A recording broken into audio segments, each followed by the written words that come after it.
Forget what Hollywood told you.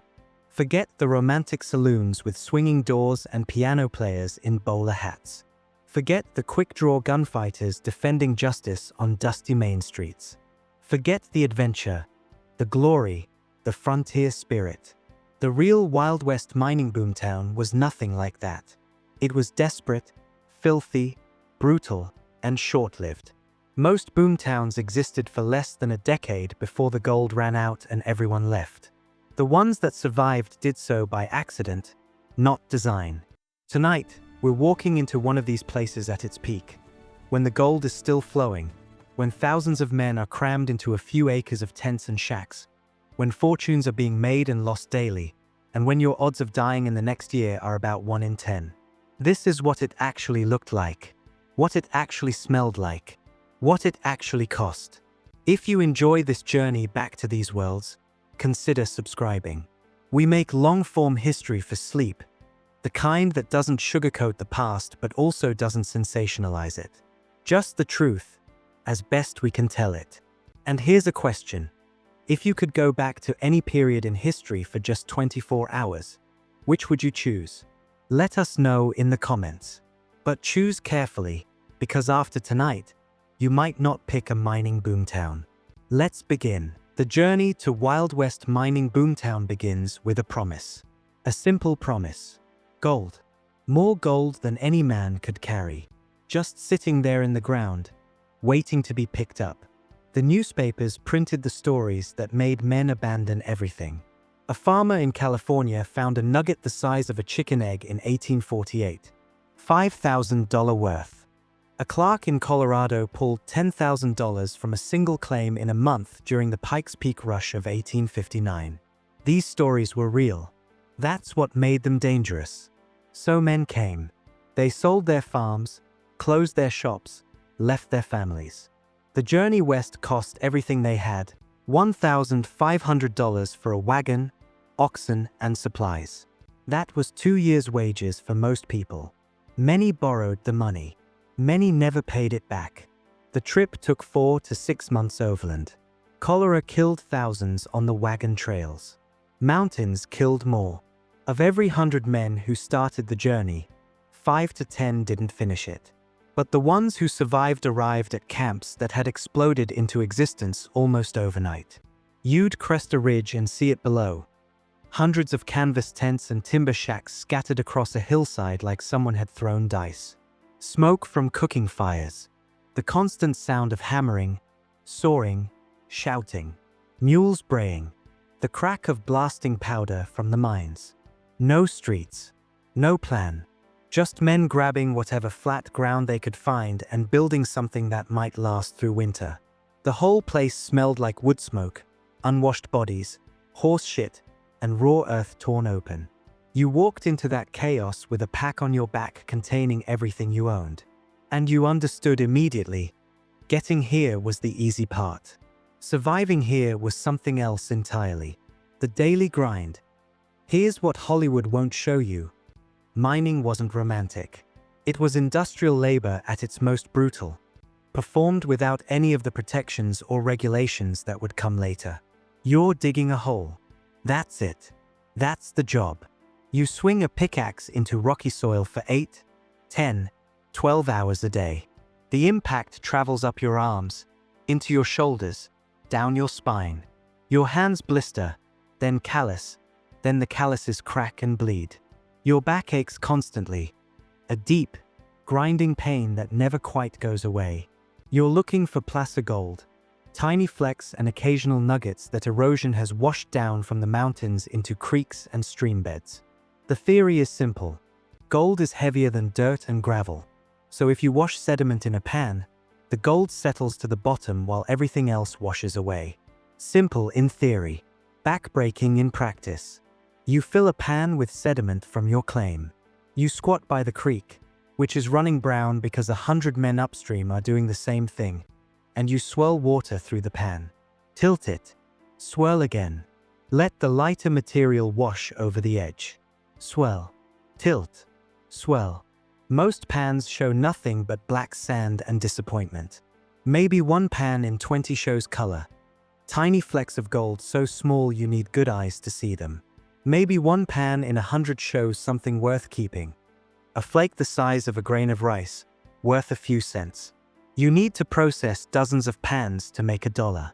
Hundreds to make enough to survive a week in a place where everything costs 5 times what it would back east.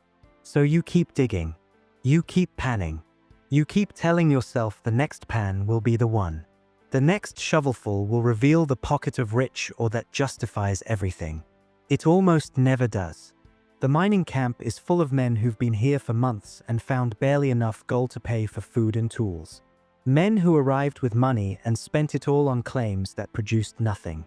Men who are trapped, can't afford to leave, can't afford to stay, slowly going broke while telling themselves their luck is about to change. And some men don't go broke slowly. They go in an instant. Mine collapses were constant. You're digging deeper into a hillside, following what you hope is a vein of gold-bearing quartz. The walls are just dirt and rock. No support timbers because timber costs money and you're trying to work cheap. You don't notice the crack forming above your head. You don't hear the shift in the earth. Then several tons of rock and soil come down on top of you. If you're lucky, it kills you instantly.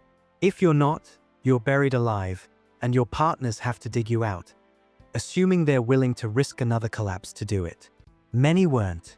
At Bodie, California, in the 1870s, mine accidents killed an average of 1 man per week. The population was maybe 10,000 at its peak. That's an annual death rate of 0.5% just from mining accidents, not counting disease, violence, or plain bad luck. And those were the hard rock mines, where you were at least underground and out of the sun. Placer miners worked in the open, in conditions that varied from merely unpleasant to actively deadly. Summer on the plains or in the southwest meant temperatures over 100 degrees. You're swinging a pickaxe in full sun, wearing heavy canvas or wool because that's all you have. Heat stroke was common. Men collapsed mid-swing and died before anyone could get water into them. Winter in the mountains meant the opposite problem. Water froze in the sluice boxes. The ground froze solid. You couldn't dig even if you wanted to.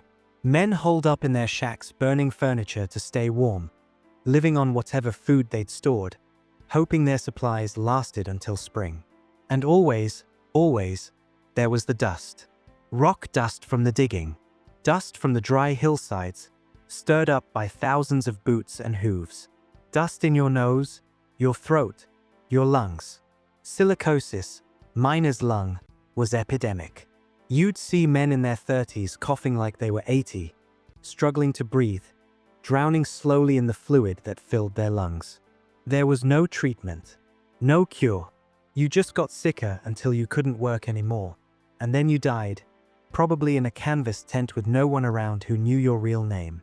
The water was poison. The creek that ran through camp was where everyone got their water. It was also where everyone dumped their waste, where dead animals rotted, where upstream miners used mercury to extract gold from ore. Mercury is toxic. Drinking water contaminated with it causes tremors, madness, death. No one understood this at the time. They just knew that a lot of people got sick for reasons no one could explain. Dysentery was so common it was called the miner's complaint. You'd spend half your day cramping and shitting, then force yourself back to work because stopping meant losing money. Typhoid, cholera, and a dozen other waterborne diseases swept through camps regularly, killing the weak and the unlucky. Food was terrible. Hardtack, dense crackers that could break your teeth. Salt pork that was more salt than pork. Beans boiled until they were nearly paste. Occasionally some dried fruit if you could afford it, which you probably couldn't. Fresh vegetables were almost non-existent. Scurvy, the disease that killed sailors on long voyages, killed miners too. Your gums would swell and bleed. Your teeth would loosen and fall out. Old wounds would reopen. You'd grow weaker and weaker until you just didn't wake up one morning. All of this, the labor, the danger, the disease, the poisoned water, the starvation diet, for what? For most men, nothing. Maybe a few $100s over a year of work. Maybe not even that. Just enough to keep going, keep hoping, keep digging. The newspapers back east didn't write stories about these men. They wrote about the few who struck it rich. The one man in 1,000 who actually found a significant deposit and walked away wealthy. Those stories brought the next wave of hopeful prospectors, who dug and panned and suffered and died in their turn, feeding the machine that made a few men rich while grinding thousands of others into the dust. This was the reality of mining. This was the daily life that Hollywood never shows you. Brutal, monotonous, dangerous, and almost certainly pointless. But you kept digging. Because what else were you going to do? You'd spent everything to get here. You had nothing to go back to. Your only hope was forward, into the next pan, the next shovelful, the next day of backbreaking labor that might, just might, change everything. It wouldn't. But you didn't know that yet. So you kept digging. Lawlessness. When violence was the only law. Here's what the movies get wrong about frontier justice. It wasn't romantic. It wasn't fair. And it wasn't even particularly quick. There was no law in a mining boomtown. Not really. The nearest federal marshal might be 200 miles away across mountains and hostile territory. The nearest court even further. By the time official law arrived, if it ever did, the camp would probably be a ghost town anyway. This created a vacuum. And in that vacuum, violence became the primary way disputes were settled. Not violence as a last resort. Violence as the default option. Someone jumps your claim, stakes it out while you're in town buying supplies. You can't sue him. There's no court. You can't report him to the sheriff. There is no sheriff. Your options are abandon the claim and lose everything, or fight him for it. So you fight. Maybe it's fists. Maybe knives. Maybe guns if you both have them. Maybe you win. Maybe you die. Either way, the dispute is resolved. Someone accuses you of cheating at cards. Maybe you were. Maybe you weren't. Doesn't matter. The accusation is enough. If you don't fight, you're a coward and a cheat. If you do fight, one of you is probably dead within minutes. The saloons were killing grounds. Not because they were particularly violent places in themselves, but because they were the only social spaces in camp. Hundreds of men, most of them drunk, many of them armed, all of them operating on a hair trigger because showing weakness could get you killed. Fistfights broke out constantly. They were entertainment. Men would bet on the outcome, cheer their favorites, drag the loser outside when he was beaten unconscious. But fights escalated. A punch became a knife in the ribs. A shove became a bullet in the gut. And once guns came out, people died. The guns themselves were part of the problem. Every man carried one, or tried to. A revolver was the equalizer. It meant a small man could kill a large man. A weak man could kill a strong man. A coward could kill a brave man if he pulled first. This created a paranoid equilibrium. Everyone was armed. Everyone knew everyone else was armed. Everyone knew that any argument could become lethal in seconds. The famous quick-draw duels of legend? They barely happened. What happened was someone pulled a gun and shot someone else, usually without warning, often in the back. Wyatt Epp, one of the few real lawmen in the West who matches his legend, described frontier gunfights as mostly just murder. Someone would start an argument, get close, draw, and fire. The other man would die before he knew what was happening. Fair fights were for fools. Survivors shot first and worried about honor later. And beyond the individual violence, the bar fights and the claim disputes, there was organized violence. Gangs. Every boomtown had them. Groups of men who realized that stealing gold was easier than mining it. They'd target successful claims, isolated prospectors, anyone who looked like they might have something worth taking. Sometimes they operated openly, intimidating people with superior numbers. Sometimes they worked in secret, following a miner who'd just sold his gold, waiting until he was alone on the trail back to camp, killing him and taking everything. The bodies would be found eventually, stripped, sometimes mutilated, left in ravines or shallow graves. No investigation, no justice, just another dead prospector, and good luck figuring out who killed him.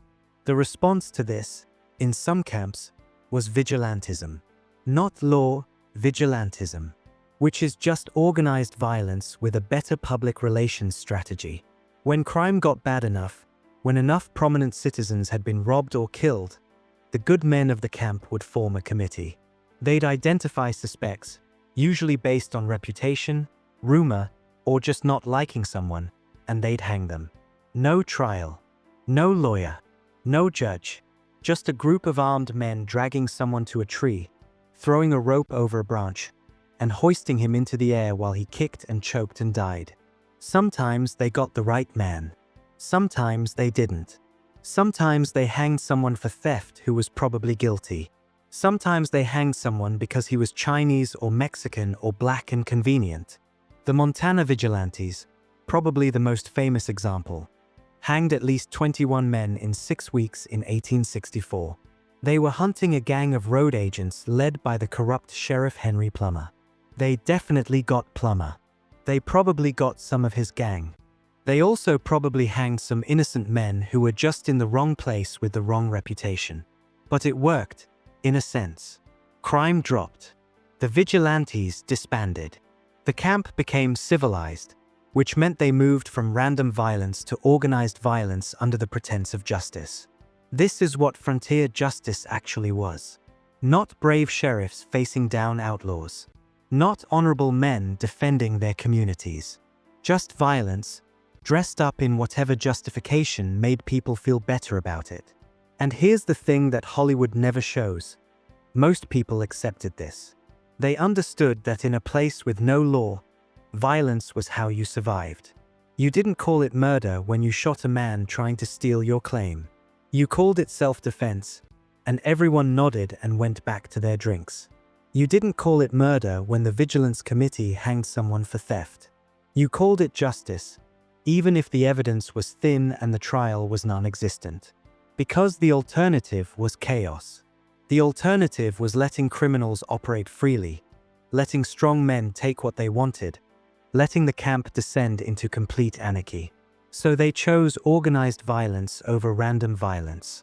They chose lynching over law. And they told themselves it was necessary, which maybe it was. The men who died, whether in bar fights or ambushes or vigilante hangings, they're mostly forgotten. Buried in unmarked graves on hillsides outside camps that no longer exist. Their names, if anyone bothered to record them, lost in records that no one reads. This was the reality of the lawless frontier. Not adventure. Not glory. Just men killing each other over gold and reputation and slights both real and imagined.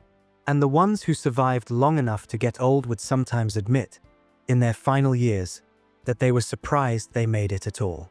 Social life. What men did when they weren't dying. After 12 hours of digging, after surviving another day without getting killed or crushed, men needed something. Some way to forget the futility and the danger and the growing certainty that they'd never find the big strike. So they drank. They gambled. They paid for sex. They fought for entertainment. The saloon wasn't just a bar. It was the social center of camp. The place where you went to be around other humans, to hear news, to feel like less of an animal for a few hours. The lucky strike, the golden eagle, the bucket of blood, every camp had them. Canvas-roofed structures with rough plank bars, sawdust on the floor to soak up spilled beer and blood, and a mirror behind the bar that was probably cracked because someone had thrown someone else into it. Whiskey was the drink. Cheap, harsh whiskey that was probably watered down and definitely overpriced. $1 a shot when the same whiskey cost 15 cents back east. But you paid it because what else were you going to do with your gold dust? The bartenders were usually hard men who could break up fights when necessary and knew better than to give credit. The entertainment was a piano player, if the camp could support one, playing the same dozen songs over and over. Sometimes a woman would sing, usually a prostitute between customers, trying to earn tips. Gambling was everywhere. Poker, faro, dice games, 3-card monte. Men who'd spent all day digging for gold would spend all night gambling it away, convinced their luck was about to turn. The professional gamblers, and there were professionals, men who followed the gold rushes because miners with gold dust were easy marks, had an advantage. They knew the odds. They knew how to read people. They knew how to cheat just subtly enough not to get shot. Most miners didn't know any of this. They just knew they were losing, night after night, their hard-won gold disappearing into the pockets of men who never held a pickaxe. Some men lost everything. Their entire season's work gone in a single night of bad cards and worse decisions. They'd wake up the next morning broke, hungover, facing another year of digging with nothing to show for the last one. Then there were the prostitutes. They were called soiled doves, sporting women, ladies of the line. Anything except what they were. In a camp of 500 men, there might be 20 women. Maybe 5 of them were respectable, wives of mine owners or merchants, women who kept to themselves and were treated with exaggerated courtesy by men desperate for any reminder of civilization. The other 15 were prostitutes. They worked from canvas cribs, tiny tents barely large enough for a cot, or from the back rooms of saloons. They charged incredible prices because supply and demand was brutally simple. 25 men for every woman meant men paid what they had to pay. $5 for 15 minutes. $10 for longer. A successful prostitute could make more in a week than a miner made in a month. But the work destroyed them. Disease was rampant. Syphilis, gonorrhea, infections that turned gangrenous because there were no antibiotics and barely any doctors. Violence was constant. Drunk men who didn't want to pay, men who got rough, men who blamed the prostitutes for their own emptiness and took it out on the only women available. Most prostitutes didn't last long. They died young, from disease, from botched abortions, from suicide when they couldn't take it anymore. The lucky ones saved enough to get out, to start over somewhere else as someone else. The unlucky ones are buried in sections of boomtown cemeteries that no one visits. Beyond the saloons and the prostitutes, social life was thin. Men gathered around campfires to talk, to share food, to tell stories that were probably lies. They played cards for matchsticks when they couldn't afford to gamble real money. They wrote letters home, or paid someone literate to write them, describing success they hadn't achieved to families they'd probably never see again. Sunday was the only rest day for most men. Some went to church, a canvas tent with a circuit-riding preacher who delivered fire and brimstone sermons about sin and redemption to men who were committing most of the sins he condemned. Others did laundry in the creek, washing clothes that wouldn't come clean in water that wasn't clean to begin with.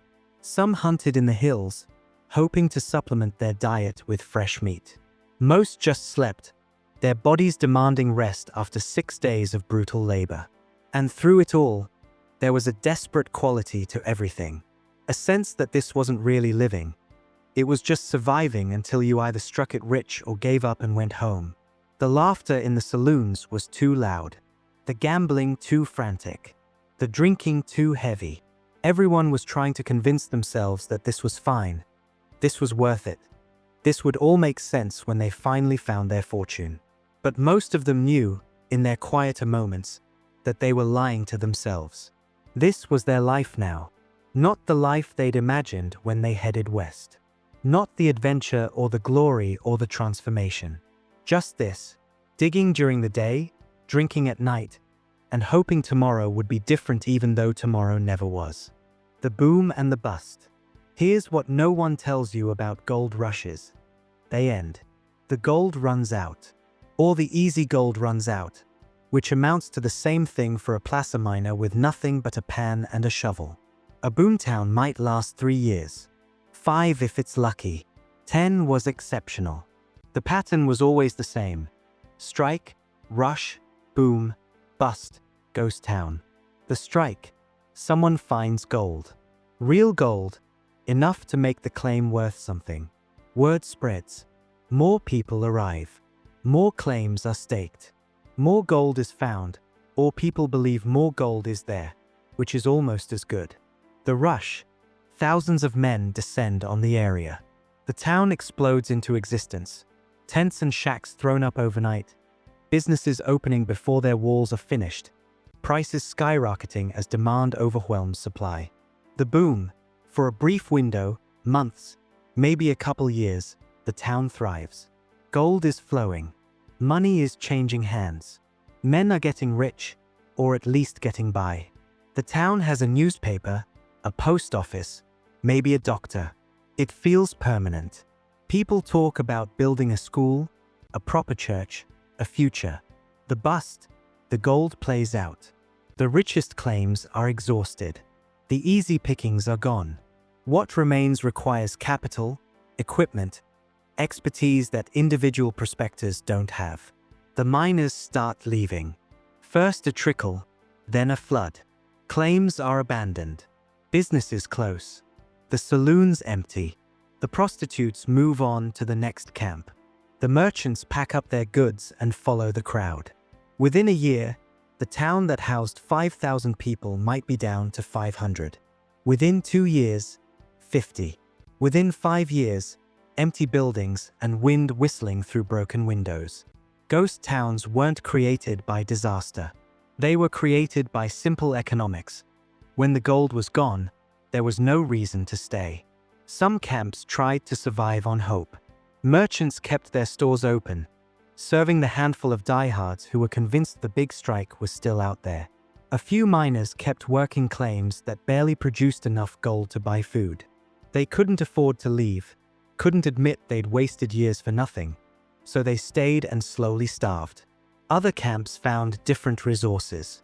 If there was silver or copper or other metals, the camp might transform into a hard rock mining town with industrial operations. If the location was strategic, on a major trail or river, it might survive as a trading post or supply depot. But most just died. The buildings were scavenged for lumber. The equipment was sold or abandoned. The people scattered to the next strike, the next opportunity, the next gamble. And here's what makes the boom-bust cycle particularly cruel. Most of the men who came seeking their fortunes left with less than they started with. They'd spent everything to get there: transportation, supplies, mining equipment. They'd spent everything to survive: food, shelter, tools that broke and needed replacing. They'd lost money to theft, to gambling, to simple bad luck. When the bust came, they had 3 choices. 1. Go home. Admit defeat. Face the family you left behind and explain that you failed, that the years away were wasted, that you're poorer now than when you left. Many couldn't do it. The shame was too great. 2. Stay. Keep working a played-out claim. Keep hoping for a miracle that would never come. Die eventually of disease, accident, or simple despair in a town that was already becoming a graveyard. 3. Move to the next strike. Follow the rumors to the next camp, the next promise, the next chance. Become a permanent prospector, one of those weathered men who spent their entire lives chasing gold, moving from camp to camp, never finding enough to stop but always finding just enough to keep going. The third option was the most common. The gold rushes created a population of permanent seekers, men who couldn't go home, couldn't settle down, couldn't accept that they'd sacrificed everything for nothing. They'd show up at a new camp looking 10 years older than they were. Skin weathered, hands scarred, backs bent from years of digging. They'd stake a claim, work it for a season, and when it played out, move to the next one. They'd die eventually, in a mine collapse, from disease, from exposure in the mountains. They'd be buried in unmarked graves in towns that would soon be abandoned. No family present. No one to mourn them except maybe a few fellow prospectors who'd known them for a season. Their names, if anyone bothered to record them, would be forgotten within a generation. This was the reality that the promise of gold created. Not transformation. Not wealth. Not a new life.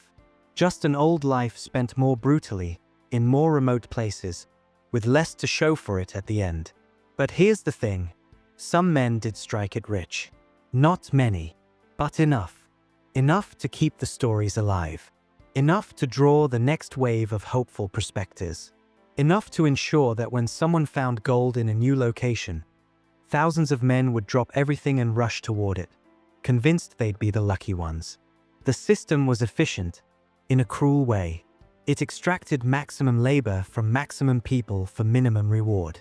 It built infrastructure, roads, supply lines, settlements, in places that would have taken decades to develop otherwise. It pushed the frontier west faster than any organized effort could have. And it left behind thousands of ruined men and hundreds of ghost towns as the price of progress.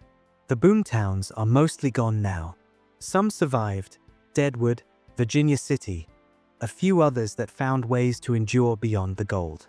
Most are ruins. Collapsed buildings, rusted equipment, graveyards overgrown with brush. You can visit them if you want. Walk through the empty streets. Peer into the skeletal remains of saloons and stores. Read the weathered names on tombstones, if the tombstones are still standing. And you can imagine, if you try, what it was like when these places were alive. When thousands of men lived and worked and died here, all chasing the same impossible dream. The dream that brought them here. The dream that killed most of them. The dream that made a handful rich and left the rest with nothing but stories no one believed.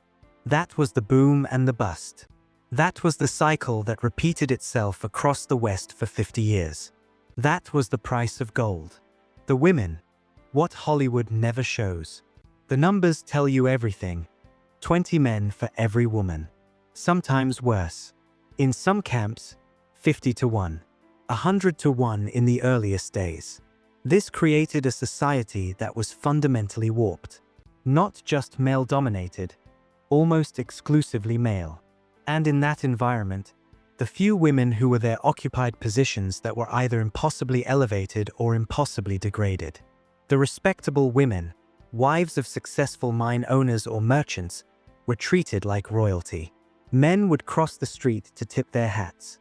Rough miners who swore constantly would clean up their language if a lady was within earshot.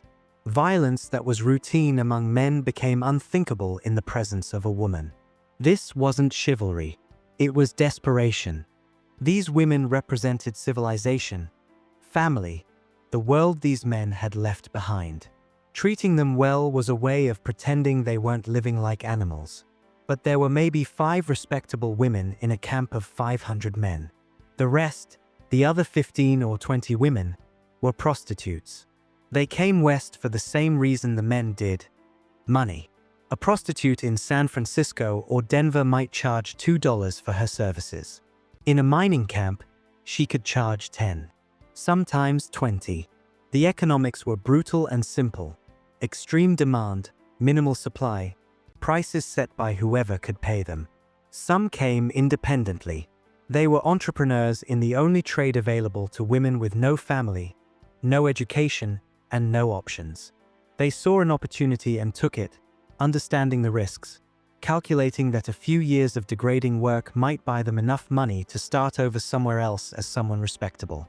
Others were brought west by pimps, men who saw the same economic opportunity and treated women as livestock to be worked until they broke. These women had no choice, no agency, no way out except death or escape into an equally hostile wilderness. The work destroyed them systematically. Disease was omnipresent. Syphilis and gonorrhea were endemic. There were no antibiotics, barely any treatment. The infections would progress over years: painful sores, neurological damage, eventually madness and death. Many prostitutes knew they were dying slowly and kept working because there was nothing else to do. The successful prostitutes, the ones who survived, developed strategies. They worked from established brothels when possible, where there was at least some security. They demanded payment up front. They kept weapons close. They built relationships with bartenders or bouncers who might intervene if things got ugly. And they saved. Every dollar that didn't go to food, shelter, or bribes to keep the vigilance committee from running them out of town, they saved it. With the dream that someday they'd have enough to leave, to go somewhere no one knew them, to become someone else. Some made it. They left the camps with enough money to open boarding houses or restaurants in respectable towns. They married men who didn't know their history. They became pillars of communities, contributing to churches and charities, living quiet lives that bore no resemblance to what they'd endured in the boomtowns. Others didn't. They died of disease, of violence, of suicide when the despair became unbearable. They were buried in sections of cemeteries that were segregated even in death, the line or maiden's rest, or some other euphemism for women who sold sex and died young. Julia Bulette was one of the famous ones. She worked in Virginia City, Nevada, during its peak in the 1860s. She was successful, owned her own house, charged high prices, was selective about her clients. The men of the town loved her, or claimed to, because she represented something they needed. In 1867, someone broke into her house and killed her, strangled her, robbed her, left her body for her maid to find. The town was outraged. They caught the killer, a French drifter named John Millane, and hanged him. Gave Julia a funeral that the entire town attended, miners marching in formation, bands playing, eulogies praising her kindness and generosity. Then they buried her and forgot her. Within a generation, her story was reduced to a footnote. The respectable women of Virginia City, the wives and daughters who arrived after the rough early days, wanted no reminder that prostitutes had once been the only women in town. That was the pattern everywhere. The prostitutes were essential while the camps were wild. They provided not just sex but female presence. They sang in saloons, they provided conversation. They were the only women most miners interacted with for years.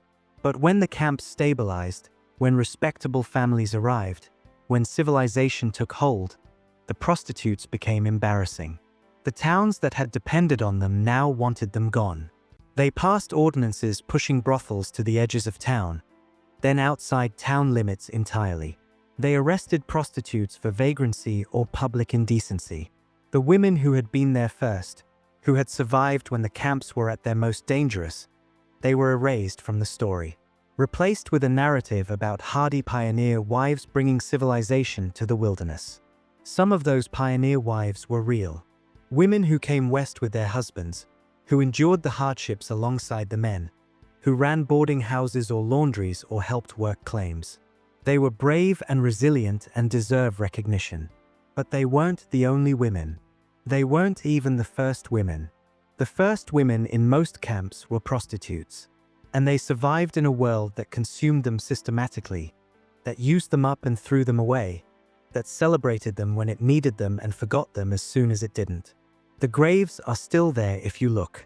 In the old boomtown cemeteries, in the sections that are overgrown now, you can find the markers. Many don't have names, just unknown woman or nothing at all. Some have names but no dates. A few have epitaphs written by fellow prostitutes who knew no one else would remember them. These were the women of the mining camps. Not the Hollywood saloon girls with hearts of gold. Not the romantic figures who fell in love with miners and lived happily ever after. Just women trying to survive in a world that gave them almost no options, that extracted everything it could from them, and that forgot them the moment they were no longer useful. This is the real story of the Wild West mining boomtowns.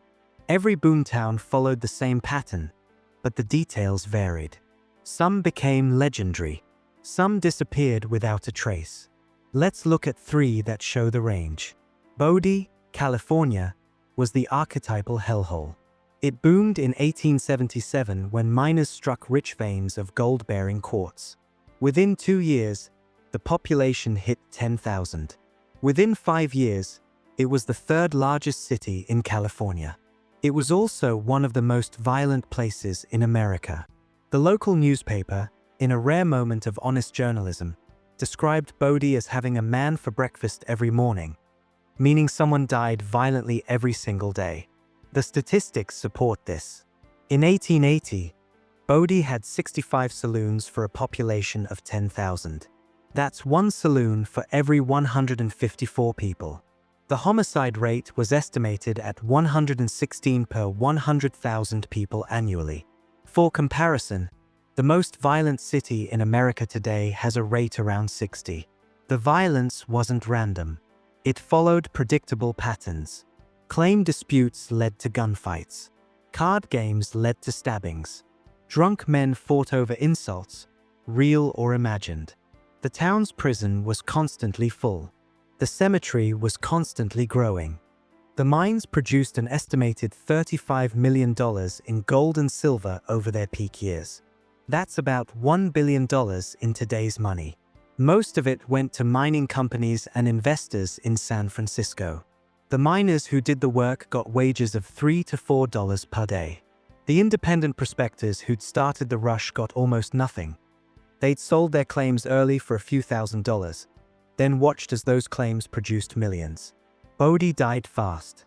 By 1886, production was declining. By 1890, the population had dropped below 1,000. By 1910, it was a ghost town. A fire in 1932 destroyed most of the remaining buildings. What's left now is a state historic park. Preserved buildings that tourists can walk through, imagining what it was like. The cemetery is still there. Hundreds of graves, many unmarked. The Chinese section is overgrown. No one maintained it after the Chinese left. Deadwood, South Dakota, was different, rougher in some ways, more organized in others. It boomed in 1876 after gold was discovered in the Black Hills, land that belonged to the Lakota by treaty, but that didn't stop thousands of white miners from flooding in. The town was illegal from the start, built on stolen land, with no legal authority of any kind. Deadwood became famous because of its characters. Wild Bill Hickok was shot in the back while playing poker there. Calamity Jane lived there. The town's main street was lined with saloons, brothels, and gambling halls operating openly because there was no law to shut them down. The violence in Deadwood was legendary. Shootings were so common that the local undertaker, who doubled as a carpenter, kept coffins pre-built and stacked in his shop. He measured the bodies, picked a coffin that fit, and buried them the same day. No ceremony. No questions about who killed them or why. But Deadwood also organized faster than most camps. By 1877, they had a fire department, a theater, a newspaper, and something resembling local government. The business owners realized that the town needed some stability or it would destroy itself. They formed a vigilance committee that hanged a few thieves and ran several others out of town. This had the usual effect. Crime didn't stop, but it became more discreet. Murders still happened, but they happened in alleys instead of on Main Street. Deadwood survived longer than most camps because it became a regional supply center. When the placer gold ran out, hard rock mining continued. When the gold declined, the town pivoted to serving the surrounding ranches and farms. It never became a ghost town. It just became an ordinary small city that happened to have a wild past. The Chinese population in Deadwood peaked at about 400. They ran laundries, restaurants, and opium dens that white customers frequented despite publicly condemning. When Deadwood burned in 1879, a fire destroyed most of the town. The Chinese Quarter was rebuilt on the same spot, which was the lowest land in the valley and flooded regularly. Cripple Creek, Colorado, boomed late 1891, when most gold rushes were over. It became the last great gold rush in the continental United States. What made Cripple Creek different was timing. By 1891, the technology for extracting gold had improved dramatically. This wasn't placer mining with pans and shovels. This was industrial mining from the start, deep shafts, stamp mills, cyanide processing. The result was that Cripple Creek never had the same desperate, lawless quality as earlier camps. It was a company town from the beginning. The miners worked for wages. The mine owners were corporations based in Denver or San Francisco. The town had electricity, telephones, and a railroad connection within a few years. This made it more civilized, but not necessarily better for the miners. They worked deeper underground, in more dangerous conditions, for wages that barely covered rent and food. When they tried to strike for better conditions in 1894, the mine owners brought in state militia to break the strike. Several miners were killed. The strike collapsed. Cripple Creek produced an estimated $500 million worth of gold over its lifetime, far more than Bodie or Deadwood. But almost none of that money stayed in the community. It flowed to investors who never saw the mines, never breathed the dust, never risked their lives underground. The town is still there. It survived by becoming a tourist destination and, later, by legalizing gambling in 1991. The old mines are gone, or converted into tourist attractions. The fortunes that were extracted are long gone, scattered into the American economy. These three camps, Bodie, Deadwood, Cripple Creek, show the range of what boomtowns could be. Some were pure chaos, some organized quickly, some industrialized early. But all of them followed the same basic arc: strike, rush, boom, decline, abandonment or transformation. And all of them were built on the same foundation: men willing to risk everything for gold, and a society willing to let them die trying. The mathematics of survival. James Mackenzie arrived in Bodie, California, in 1878. He was 23 years old. He'd saved $200 working on a farm in Illinois for 3 years. Every penny he could scrape together after sending money home to his mother. He bought a claim from a prospector who swore it was good ground, just needed a man willing to work it proper. Cost him $50. The claim had already been worked for 2 years by 3 different owners. None of them had found much. Mackenzie didn't know that. He dug for 8 months, spring through winter, found enough gold to pay for food and a bunk in a boarding house, but never enough to get ahead. Never enough to justify leaving. Always just enough to convince himself that next week would be different. In March 1879, he was working a shaft he'd dug 12 feet deep. The walls were just dirt. No timber supports because timber cost money. The shaft collapsed. 3 tons of rock and soil came down on top of him. They dug him out 2 days later, shipped his body home in a pine box that cost $30, more than everything he'd earned in 8 months of work. His mother got the bill along with his body. Mackenzie wasn't unusual. He was the statistical norm. Of every 100 men who came to the camps, 10 died within the first year. Disease, accidents, violence. Mackenzie was one of 10. His story was so common it barely rated a mention in the Bodie newspaper. They had a man for breakfast every morning. Thomas Chen arrived in the same camp around the same time. He was Chinese, from Guangdong province, working under a credit ticket that meant he owed $400 before he could keep any money for himself. He worked claims that white miners had abandoned. Claims that produced maybe $1 a day if you were patient and skilled. Chen was both. He lived on rice and vegetables he grew himself. Slept in a shack with 7 other Chinese miners. Saved every penny that didn't go to food or the debt. In 3 years, he paid off his ticket and started sending money home. $5 a month. 10 when he had a good month. He worked Bodie until 1886, when the gold was mostly gone. Then he moved to the next camp, and the next. He never struck it rich. But he survived. He sent enough money home that his younger brother could buy land in China. He died in San Francisco in 1902, age 54, worn out from 3 decades of labor that white miners couldn't or wouldn't do. Chen was part of a different statistic. The 4 in 100 who made a genuine profit. Not wealth. Just enough to justify the years spent. Enough to send home. Enough to survive on. Sarah Walsh came to Virginia City in 1863. She was 19. She'd been working in a brothel in San Francisco when a pimp offered her a deal. Come to Nevada where there were no women and you could charge 10 times the rates. She'd make enough in 2 years to buy her way out and start over. She believed him because she wanted to believe him. The rates were high, $10 for 15 minutes when San Francisco prostitutes charged $2. But the expenses were high too. The pimp took half. The boarding house took a quarter. Bribes to keep the vigilance committee from running her out of town took the rest. She got pregnant in her first year. The abortion nearly killed her. She recovered and kept working because what else could she do? She contracted syphilis in her second year.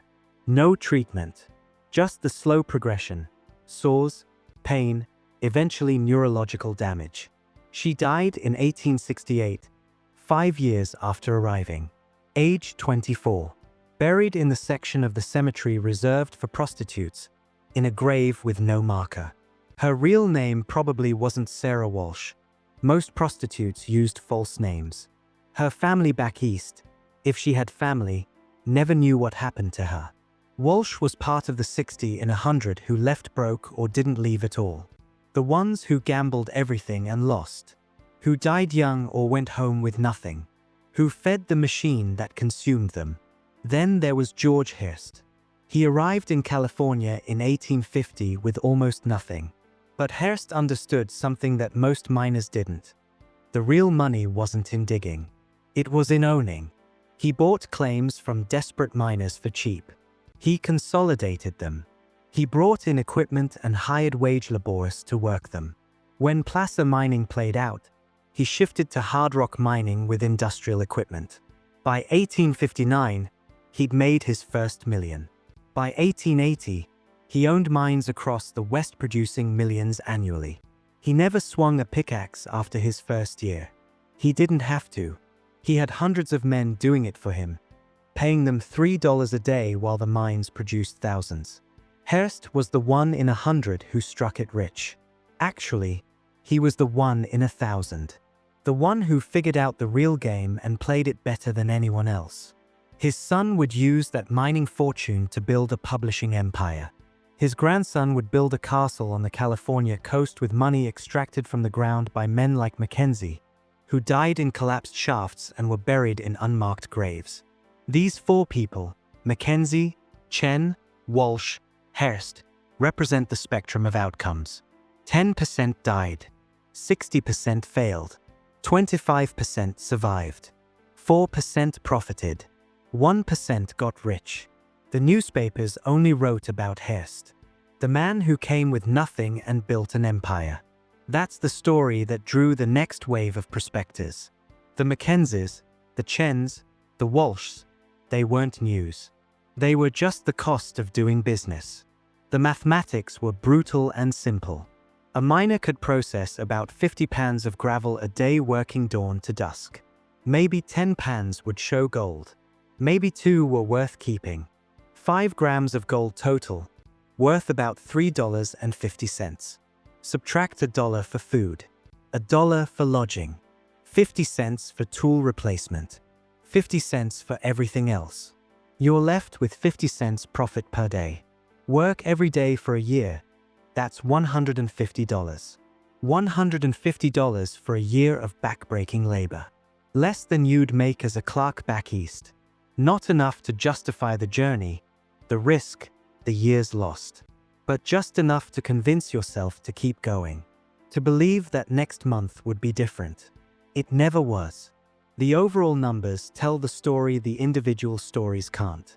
Between 1848 and 1900, Western mining operations extracted roughly $2 billion in gold. That's the total wealth that drove the entire gold rush era. Where did it go? Mining companies and investors got 60%. The Hearsts of the world. Men who owned but didn't dig.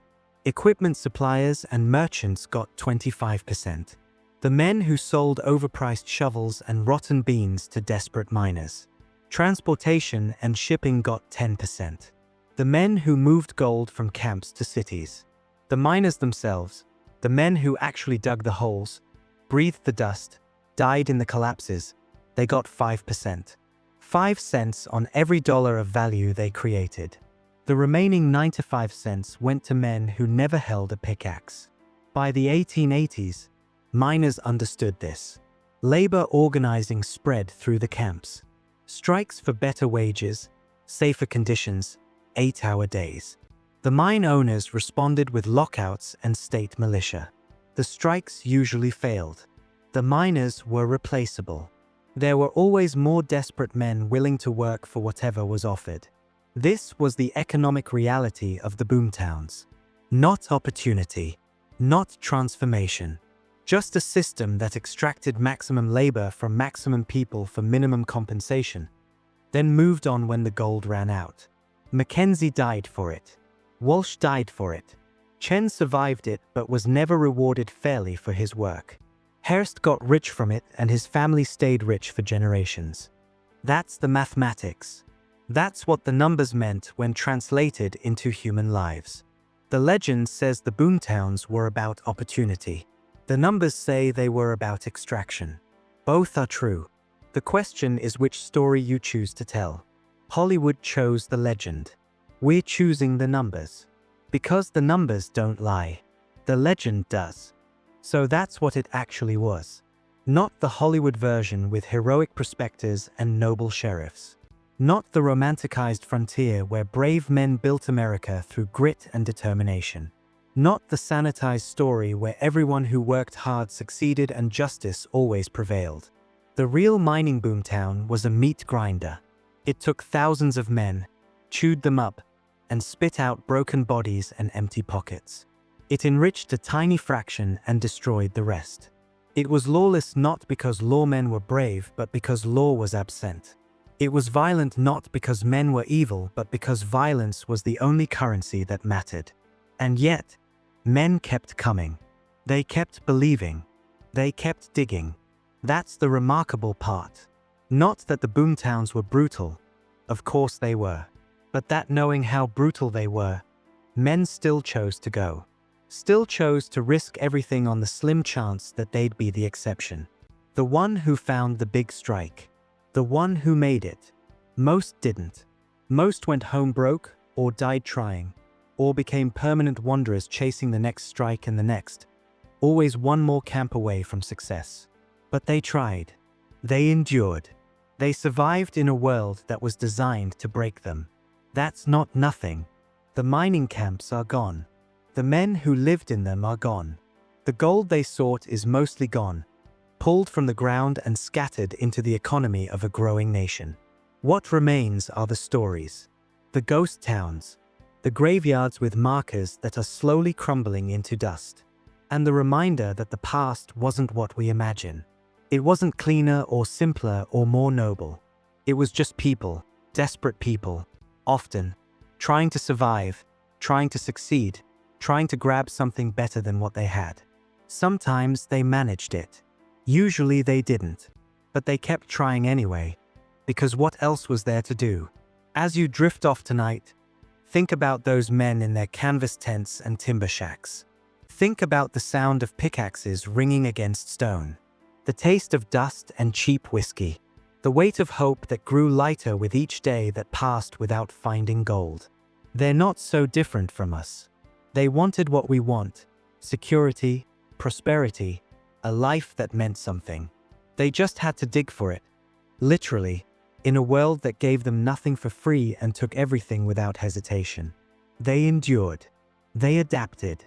They survived, the ones who made it. And they left behind a story that's more complicated, more brutal, and more human than the legend we were taught. That's what actually happened. That's what it actually cost. That's what life was actually like in a Wild West mining boomtown. Sleep well. Dream of distant mountains and the glint of gold in muddy water. Dream of a time when possibility felt infinite even as it crushed most people who reached for it. And if you wake tomorrow to your own challenges, your own disappointments, remember those miners. They kept digging. They kept hoping. They kept going, even when every rational voice said to quit. So do we. Good night.